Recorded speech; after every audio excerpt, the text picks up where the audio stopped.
Hello my YouTube family, welcome back to the SSBM competitive exam class. तो आज के video में मैं आप लोगों के लिए 18 दिसंबर 2023 के जितने भी इम्पॉर्टेंट करेंट अफेयर्स हैं उसको लाई हूँ विद डिटेल। तो फर्स्ट क्वेश्चन है, व्हेन इज़ विजय दिवस सेलिब्रेटेड एवरी ईयर? हर साल विजय दिवस कब मनाया जाता है? तो विजय दिवस जो है वो 16 दिसंबर को मनाया जाता है।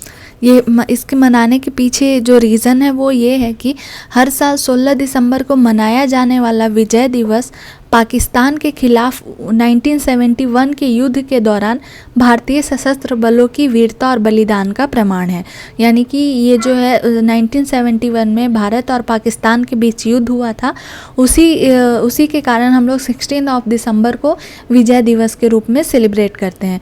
विजय दिवस observed on December 16 every year stands as a testament to the valor and sacrifice of the Indian armed forces during the 1971 war against Pakistan. जो किसके अगेंस्ट हुआ था?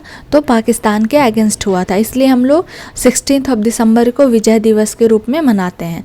दूसरा क्वेश्चन है, IUCN रेड लिस्ट अपडेट के अनुसार मीठे जल की कितने प्रतिशत मछलियाँ विलुप्त होने की ओर है? According to the IUCN red list update, what percentage of fresh water fishes are facing extinction? तो कितने जो मछलियां हैं वो IUCN के हिसाब से, रिपोर्ट के अनुसार से वो विलुप्त हो रही हैं। तो 25% मीठे जल से जो मछली है वो विलुप्त हो रही है, यानी कि 1/4 जो है वो मछली एक्सटिंक्शन हो रही है। नेक्स्ट क्वेश्चन है, किसने मेड फॉर इंडिया कृत्रिम AI का अनावरण किया है? तो मेड फॉर इंडिया कृत्रिम AI जो है, AI का फुल फॉर्म होता है आर्टिफिशियल इंटेलिजेंस, और ये कृत्रिम जो है वो संस्कृत का शब्द है, कृत्रिम का।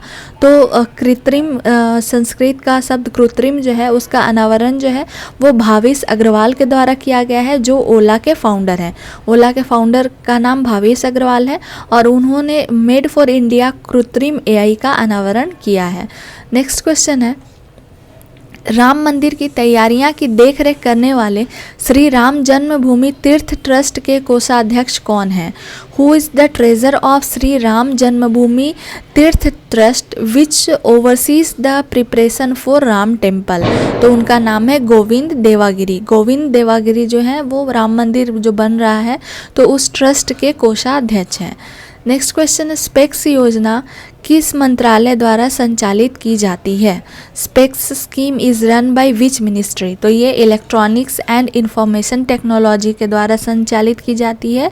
और स्पेक्स का जो फुल फॉर्म होता है SPECS, उसका फुल फॉर्म हम लोग जान लेते हैं, ये भी काफ़ी इंपॉर्टेंट है।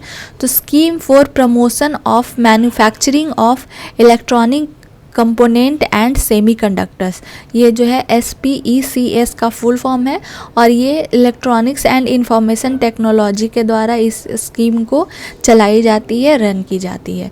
नेक्स्ट क्वेश्चन है, हाल ही में आई रिपोर्ट के अनुसार चालू वित्त वर्ष में भारत का शुद्ध प्रत्यक्ष कर संग्रह कितने प्रतिशत बढ़ा है? According to the recent report, by how much % has India net direct tax collection increased in the current financial year? तो अभी जो रिपोर्ट आई है उसके अनुसार से भारत में जो शुद्ध प्रत्यक्ष कर है वो 23.4% तक बढ़ा है। किस देश के सुल्तान 3 दिवसीय भारत की यात्रा पर हैं? The sultan of which country is on a 3-day visit to India?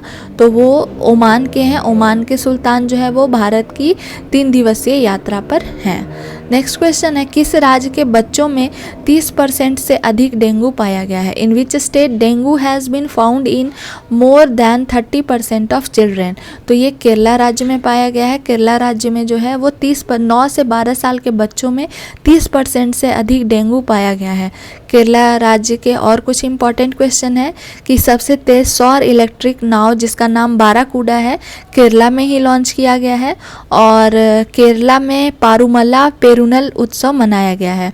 और केंद्रीय मंत्री जिनका नाम नितिन गडकरी है ने केरल में लग्जरी जहाज जिसका नाम है क्लासिक इंपीरियर का शुभारंभ किया। ये आपका बहुत ही इंपॉर्टेंट क्वेश्चन है कि केंद्रीय मंत्री नितिन गडकरी जो है केरल में लग्जरी जहाज क्लासिक इंपीरियल का शुभारंभ किए हैं।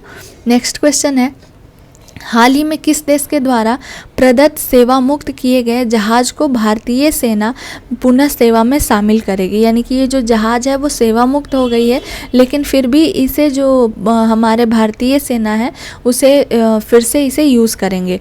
The Indian army will re induct the recently decommissioned ship provided by which country into service.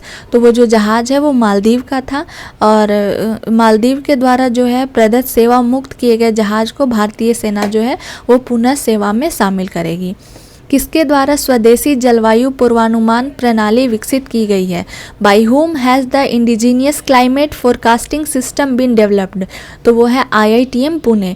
IITM Pune के द्वारा स्वदेशी जलवायु पूर्वानुमान प्रणाली विकसित की गई है। हाल ही में आए SBI की रिपोर्ट के अनुसार कब तक महिला मतदाता की संख्या पुरुषों से अधिक हो जाएगी? तो ऐसा माना गया है कि 2029 आते आते जो महिला मतदाता की संख्या है वो पुरुषों से अधिक हो जाएंगी। यानी कि महिलाएं जो हैं वो मत अपना ज़्यादा पुरुषों के अकॉर्डिंग करेंगी। तो ये आपके 18 दिसंबर के जितने भी इम्पॉर्टेंट क्वेश्चन थे उसका डिटेल है इस वीडियो में। आई होप आपको ये वीडियो पसंद आया होगा। अगर मेरा वीडियो पसंद आता है तो please like share and subscribe करना ना भूलें। Thanks for watching my video.